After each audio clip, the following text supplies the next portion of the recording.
বিভিন্ন ধরনের চাকরি পরীক্ষায় কিন্তু আমরা এই ধরনের প্রশ্নগুলো দেখে থাকি। তো দেখা মাত্রই আমরা 2 সেকেন্ডে অ্যান্সার করে দিতে পারবো আজকের পর থেকে। তো দেখুন কিভাবে এই প্রশ্নগুলো অ্যান্সার করতে হয়। তো এখানে আছে am into an equal to what. তো এখানে আমাদের একটা সূত্র ব্যবহার করতে হবে।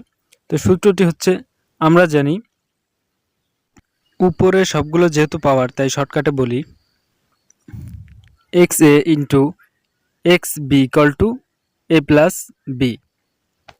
যেহেতু x a into x b equal to a plus b, সেহেতু আমরা লিখতে পারি যে a m into n equal to কী হবে বলুন, কমেন্টে জানান, ব্যাস দ্রুত কমেন্টে জানান।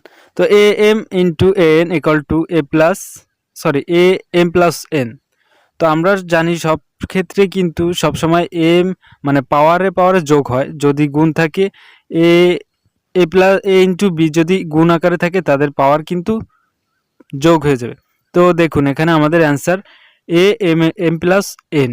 তো এটাই কিন্তু আমাদের অ্যান্সার। তো ভিউয়ার্স, এরকম শর্টকাট মেথডের আরও বিভিন্ন ধরনের অঙ্ক পেতে সাবস্ক্রাইব করে সাথেই থাকুন এবং আমাদের ভিডিওটি ভালো লাগলে অবশ্যই একটি শেয়ার করে রাখবেন। ধন্যবাদ। আসসালামু আলাইকুম।